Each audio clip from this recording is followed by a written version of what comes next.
Tom Brooks here reporting for Downforce Radio. I'm here with Alexander Moiseev. Hi Alex, how are you? Hi, nice to meet you. All good, all good. So far so good. Brilliant, fantastic. Well, it's always good to hear. So of course you're the Managing Director for Kaspersky Lab. So what exactly is your role within the company? For Kaspersky Lab Europe. Europe. Yeah, so I have actually, if you remember Sherlock Holmes, he had a double cap, so I have a triple cap. Managing European operations for Kaspersky. It means all sales and marketing operations we're doing in Europe, and whatever happens with Kaspersky in Europe, it's my fault or success.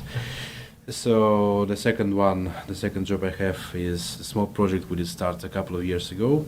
Now it's becoming bigger and bigger, so it's related to automotive security. We started our own research and technical development 2 years ago. Now we have a deep knowledge about automotive threats, IT security automotive threats into car industry, so we're doing a big work there. And the third one, I'm also driving the Kaspersky car in the championship. Sounds like a very busy lifestyle by the sounds of things. It's funny. It's always good. Wonderful. Okay, and of course, as you say, Kaspersky has had a very heavy presence within motorsport, especially over the last 6 years. So, how did Kaspersky come into the motorsport sector, the industry? You want the true story? No, honestly speaking, so boys are becoming bigger, and the toys are becoming bigger. But so there are few stories around this one. Of course, the real one is that we started to look for an alternative in terms of marketing placements, in terms of promoting ourselves, in terms of building the visibility. Actually, we started to look actively into motorsport. It's one of the most visited and viewed. I don't know if does such a word exist. It's the most interesting event in terms of spectators and visibility, and Formula One, of course, is the top of it. And then we started to analyze, to see different options and opportunities. Fortunately for us, we managed to get in to Ferrari, to get with Ferrari. So we managed to build a partnership with them. It took us a few time. We managed to design a full program. So that's how we ended up in. And racing. One of the people who we are really thankful to is Giancarlo Fisichella. That's the one who did bring us into Ferrari. And with Ferrari, it's not that easy because I believe it's the only team who has this right. It's the only team who actually chooses the sponsors, not vice versa. So actually, they choose who can be with them. And we did build the full program thanks to Giancarlo. We did get in, we did design a few projects, so that's how it started. And also thanks to Giancarlo, I've been driving his manager from one of the tracks one day, and he told to me that you better go kill yourself on a track instead of killing me on the road back from the circuits. Wonderful. Okay, and as you say, your racing career started in 2011. In 10 in the Ferrari World Challenge. So how did the whole foray into racing come? Was it just through Giancarlo? Had you had a passion for it previously?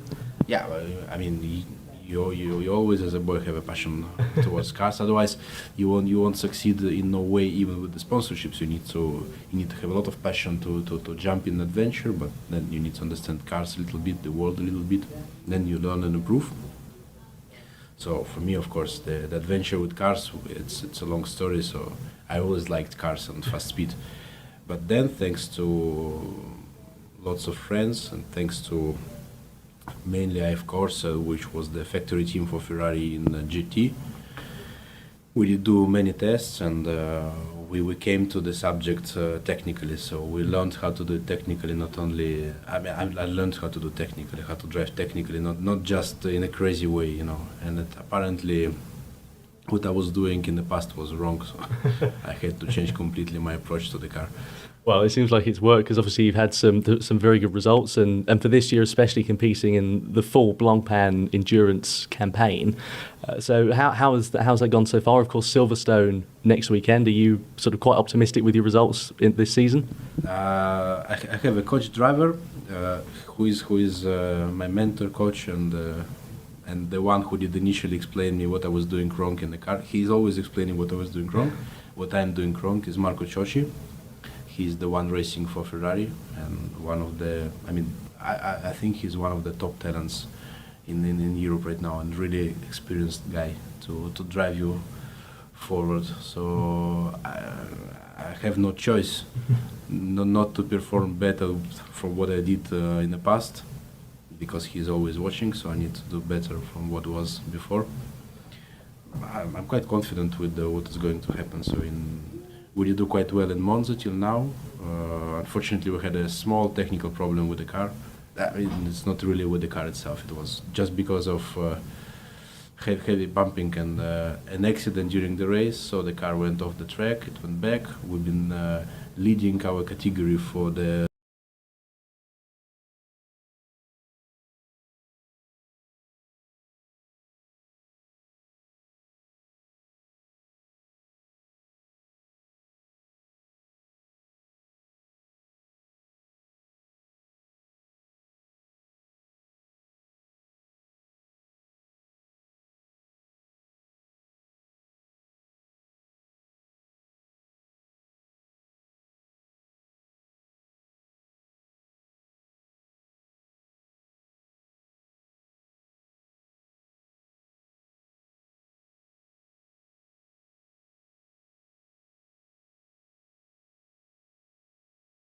Sort of see young talent rise up? Yeah, we've been always looking for talents around, and Antonio is one of the top talents right now. He's, as you know, he's part of FDA, Ferrari Driver Academy. He's performing really well and doing great results this year in GP3. I must be honest, we're looking also on some different names also. I can't disclose them right now. And for Antonio, we are more than confident. He's really pushy. He's really performing well. He's doing lots of hours behind the simulator and training and so on. So he's.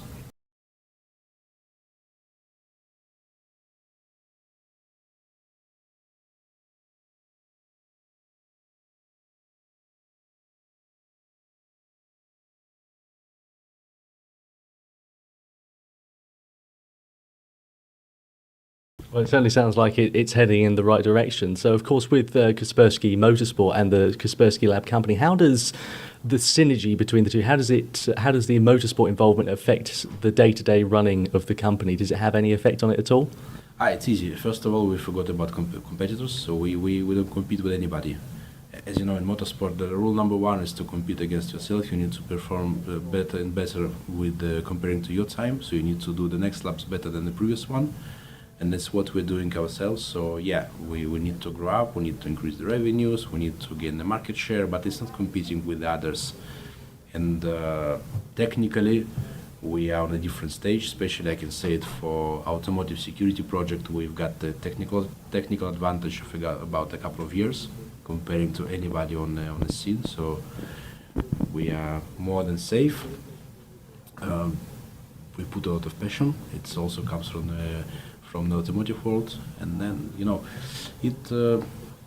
it's about discipline. So everybody believes that, everybody who is just a spectator believes that in racing you must be crazy enough to push the throttle and never release it.